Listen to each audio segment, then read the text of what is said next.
do you prefer your old camera or some old camera you've had in the past to the one you've got now? Now this is a tricky subject for many of us because if we've had to get the expenditure of a new camera past the accounts department, your partner usually, and you've convinced yourself particularly that you need the new features of this particular wonder camera, then it can be very difficult to admit to yourself sometimes and to others that the new camera is either no better or in some cases worse than the camera you already had. Now the first thing to talk about here is build quality. Now build quality is something we all know immediately when we grab hold of a camera or we get in a car or you pick up a piece of furniture. It's something inherently good, solid, well manufactured, quality materials.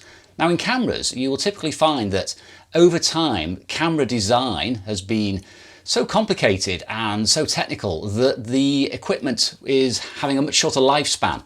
So typically people are investing less and less in that particular camera body. They won't use it for years and years and years.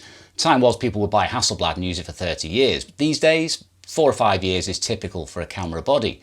Now if you grab hold of some of the early generation digital cameras, for example, and I will use this Nikon D700 as a prime example of this, there is something in this which is reminiscent of a house brick. It is absolutely delightful to get hold of. It's probably the best built camera I've got, and that includes all my film cameras. It's got a real heft to it. The feel of the materials and the switches and the dials are absolutely fantastic. Now this came out in 2008. I acquired this for about £300 last year. And a few years ago I had its successor, very much in terms of quality and features, which was a Nikon D610. Now that camera had twice as many megapixels and it was a bit lighter and it had video, and I hated it. I absolutely hated it. I hated the feel of it in the hand. It didn't feel to me like a quality tool. Didn't like the shutter sound, and I know all these things don't make any difference to image quality, but they make a difference to how you feel when you're actually out there using the camera. Do I want to use this camera? Yes, I want to use this camera. I've only used it a few times, for various people shots and 1 or 2 personal landscapes, and I absolutely love it. Funny thing is as well, it's one of those, I can't really sum it up. It's one of those things that when you pick up a piece of equipment like this, or you grab hold of, like I said, a piece of furniture or something that's been engineered well, it makes you feel good inside. So build quality is the #1 reason why you may find that your new camera is somewhat cheaper than the old one. Now I can also use the same build quality example with another camera I owned for many years. I still own, obviously it's here. And I replaced with a much more modern Panasonic version. Now this is the Olympus EM5 Mark I. Now this is the camera I think really kick-started Micro Four Thirds. I got it about 2012 and it is a solid little piece of metal. It is like the D700. It feels fantastic in the hand. I absolutely loved using it for 3 years, almost used it exclusively before I returned to film, and I had a whale of a time. All sorts of issues with the menus, and people would say the image quality is not as good as modern cameras, but the one I replaced it with, which is a Panasonic G80 or G85 in the States, slightly better image quality, superb video, stabilization is great, but I just don't like using it for stills. I much prefer this old EM5. This is something I get a real feeling from when I pick it up again. I just remember all the great images I made and lugging up a mountain and all the metal construction. There's less plastic than the later Panasonic. It just feels really good in the hand. And I got hold of a friend's Mark II version of this camera a couple of years ago. I thought, oh, maybe I'd like to try the Mark II, the upgraded version. And I didn't like it. It was all plastic. It was creaky when you moved the screen around. This is solid.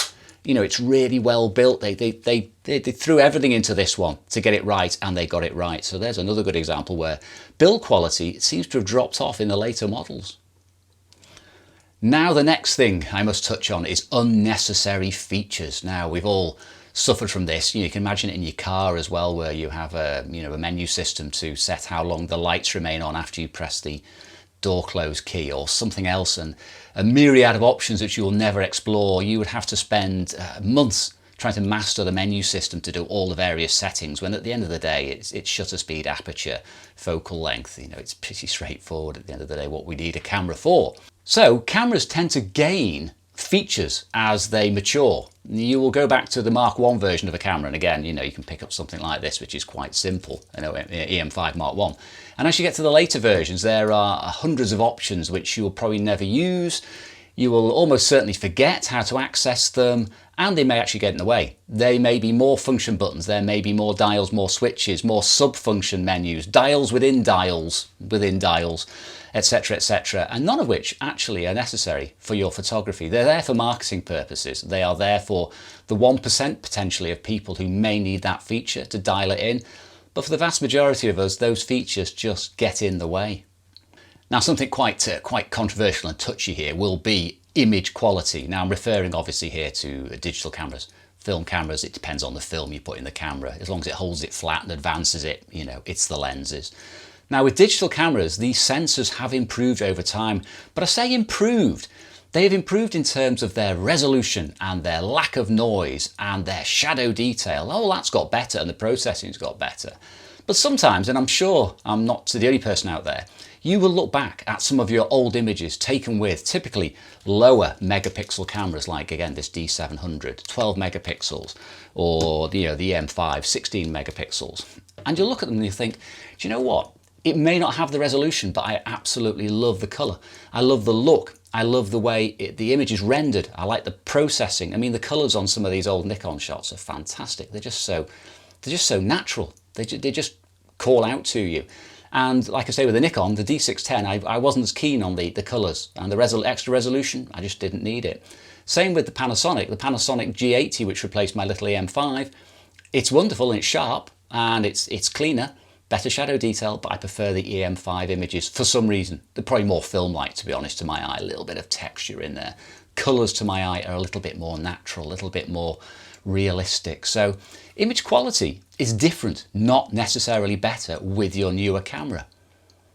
Now, something I have to mention here, now this will apply to a film camera I'm going to use an example of now, which is emissions. Now, I said earlier that cameras will gain features. They gain features you may not need, things that get in the way, but also they can lose features, things which are incredibly useful, and they suddenly take them off. Now, I'm going to use the example here of my Nikon FE. Nikon FE. These things came out about 1977. Absolutely love them. I just seem to think they got the build and the design and the features right. One of the incredibly useful things I use on it is a little tiny, I don't know if you can see it there, little tiny switch on the back. Before I go out, I press that switch down, that little lever, and a red LED comes on if the battery's working. So I know immediately before I go out, the batteries are fine. Might sound like a trivial thing, but it's a film camera. It's got an electronic shutter. The battery needs to work.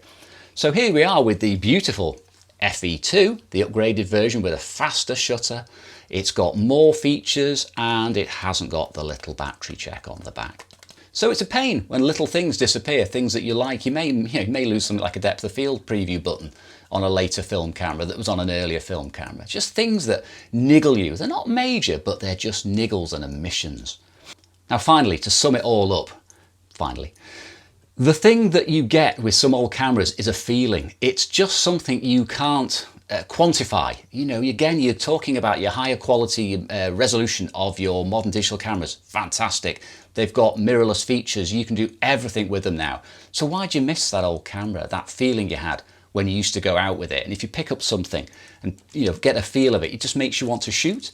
You think, why can't they make the dials and the buttons so smooth? Why don't they have bearings like that anymore? Why is it all so cheap and plasticky?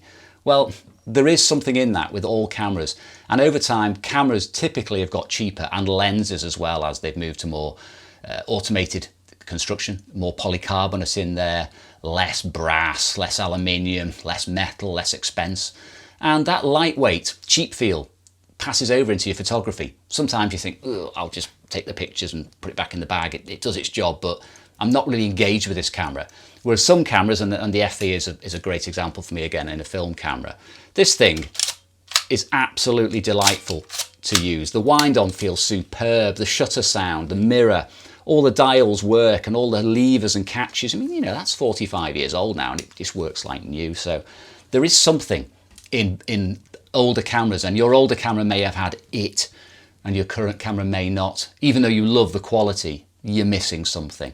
And that something, may help you engage with your subject more if you love the equipment you're using. Same for film.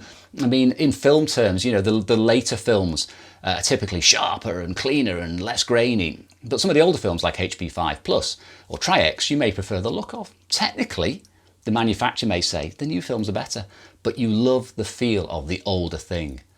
So, to sum up, new isn't always better for us photographers, and you may regret selling some of your old equipment. I've sold loads of my old equipment and I bought it all back again. And I do enjoy using older cameras and things with a real build quality to them. So, I don't know if it chimes with you and you have this feeling too. I'm sure some of you do, and you've either sold on a beautiful old camera that you may regret, or you may have bought it back and use it. So, I'm not the only one, hopefully, but there we go. And I'll see you again soon.